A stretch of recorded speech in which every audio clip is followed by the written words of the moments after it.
So I hope you are doing well. I'm registering an scenario that can come up in the oral exam for a very complex, for a very simple case that can come frequently, which is approach to carpal tunnel release.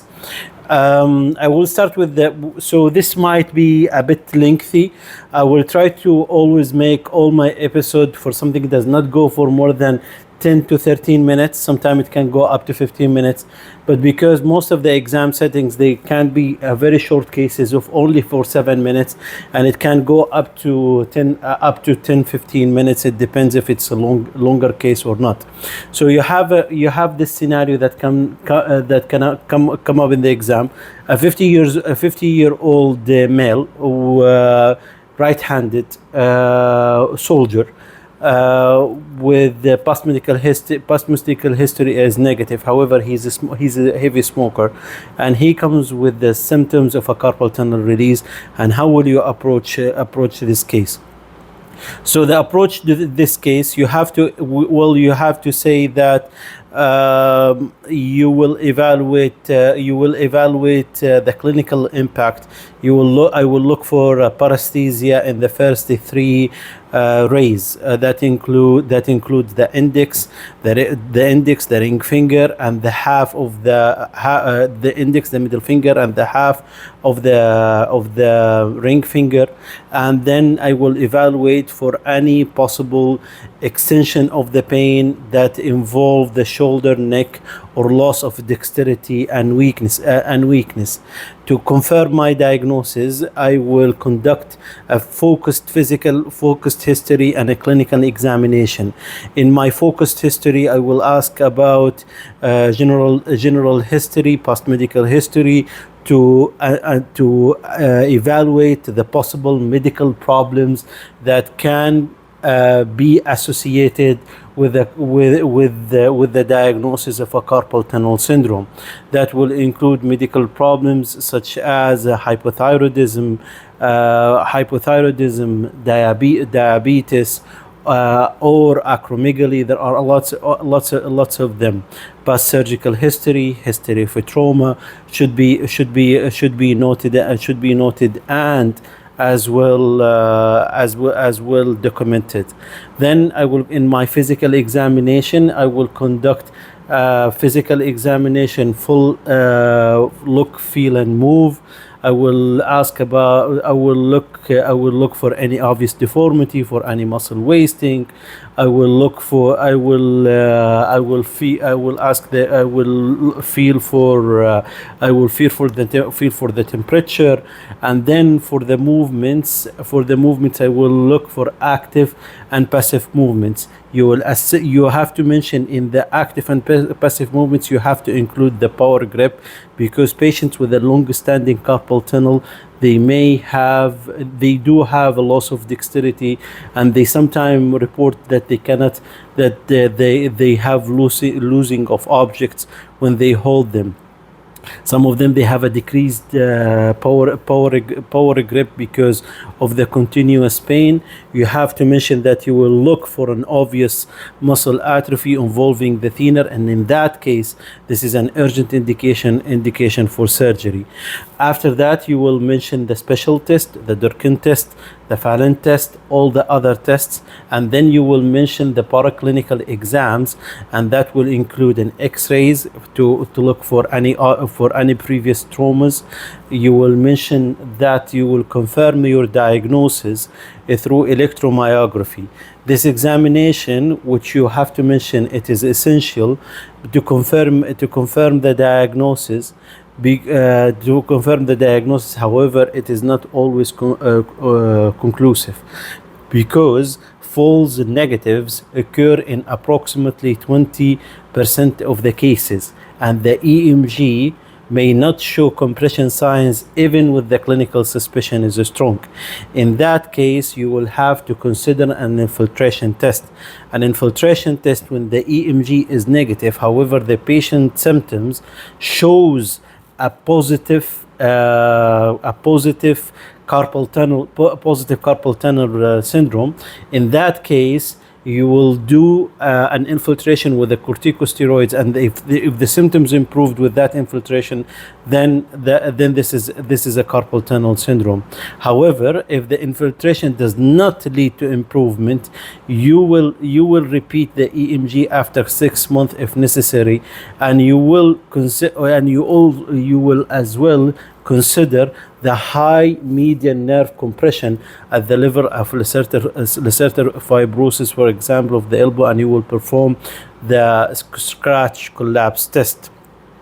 For the carpal tunnel, it's very important. You have to mention to know the magical number, which is that the sensory conduction velocity, once it is diagnostic, once it drops below a 40 millisecond, the normal conduction velocity in the upper limb is 50 milliseconds, and the patient should be involved. The intervention is advisable within 6 months of the symptoms. So other things that we have to mention as well, that post surgery, the carpal tunnel syndrome is very important. The carpal tunnel syndrome is most common with women. You have to mention that in men, the primary cause in the carpal tunnel syndrome is a post-traumatic, and it can be related to radiocarpal or intracarpal osteoarthritis, necessitating radiography.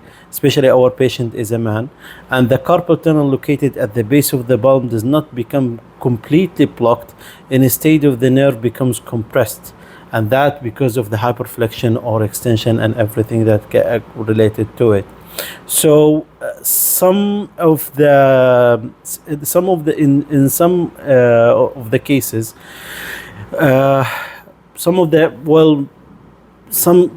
we can mention, if you would like to verbalize your surgical approach. If you would like to verbalize your surgical approach, I personally prefer to go for Wallant.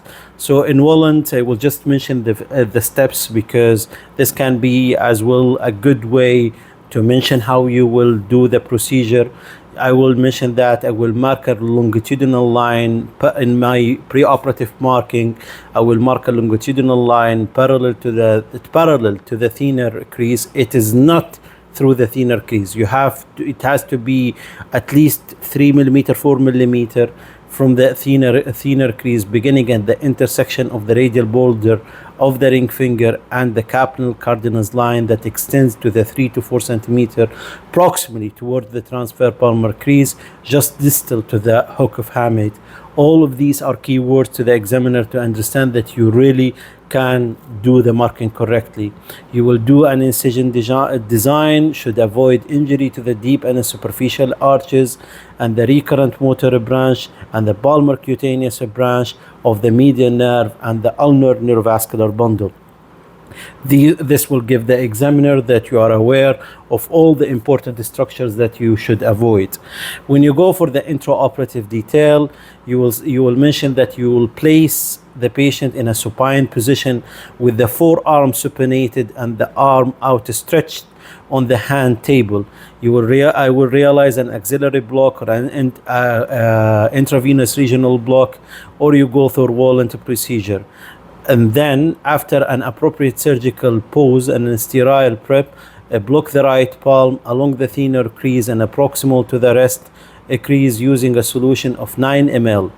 So you will say that with 1% of lidocaine with epinephrine mixed with 1 ml of 8.4 sodium bicarbonate, which will decrease the painful effect of the local anesthetics.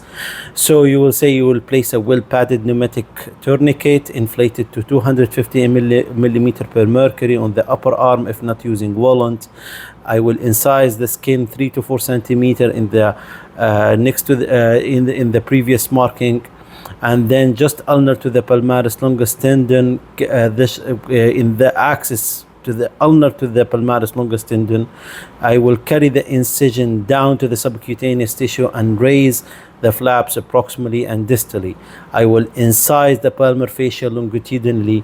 I will incise the subcutaneous I will incise the antebrachial fascia proximally and identify the median nerve. I will incise the transverse carpal ligament from proximal to distal until the fat pad of the superficial palmar the superficial palmar arch is reached. Incise about 1 centimeter into antebrachial fascia, and then I will close the wound incision with the Barrett subcuticular 4-0 monocrystal suture, and then I will apply strips and then a bulky sterile dressing, maintaining the thumb in a palmar abduction. You have to mention that you will put postoperative care, bulky, well padded hand dressing without a splint, and then I will keep the wrist slightly extended. Dressing removed around 7 days postoperatively. Early finger motion initiated on the day of the surgery to prevent the stiffness and tendon adhesion to the median nerve. Common, some of the things they can tell you that they will ask you about what are the common pitfalls or the complications that come in, that especially can come after the surgery. Insufficient release that can happen. To identify it, you have to mention that you will repeat electromyography after the 3rd or 4th month to confirm there is a persistent compression. You will consider a new release, possibly with addition of a vascularized flap. There can be a recurrence, which is very, very rare, which will happen within 6 months of the procedure. So the first symptoms of the patients will have an initial relief of the nocturnal awakening with a paresthesia, followed by gradual recurrence. Indicate perineural fibrosis, so the re-intervention is necessary after confirming the compression via the EMG.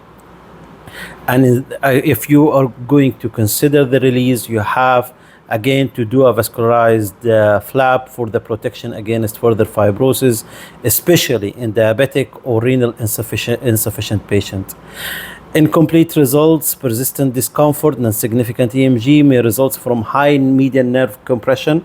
So you have to think of the Lacertus fibrosis, and it is diagnosed by using a scratch collapse test, and then you have to do the release through the Lacertus fibrosis.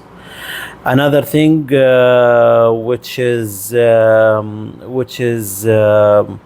long-standing, it happens with the long-standing severe cases. Recovery may be incomplete or may even take several years. The worse the EMG, the more it is for the patient to recover. The more likely for the patient not to recover. For example, if it is a 20 milliseconds, it will take years for the patient to recover. If it is 30 to 40, it will take up to 6 months for the patient to recover. It's important to look for all of the other potential causes of insufficient release, as we have mentioned, and you can even sometime need to do another studies. In order not to make this video very long, there is another option, which is an endoscopic carpal tunnel release, and there is another option of ultrasounded guided carpal tunnel release. We'll not talk about it because this will make the video very long. However, endoscopic carpal tunnel release, I may talk about how you approach this case in a separate video, because it can be interesting as well if one of the examiner will ask you to talk about it.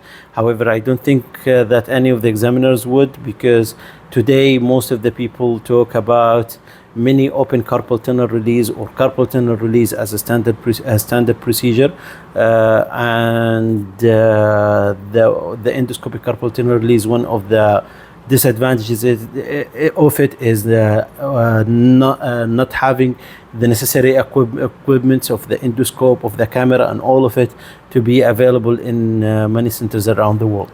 So we will talk about it in a separate video. Thank you for following me. I hope this video was informative, and looking forward to hear from you of what you think about this video, and I hope that it was informative to all the future residents and all the future hand surgeons and all the future candidates who are sitting for the hand surgery board exam in your country. Thank you very much.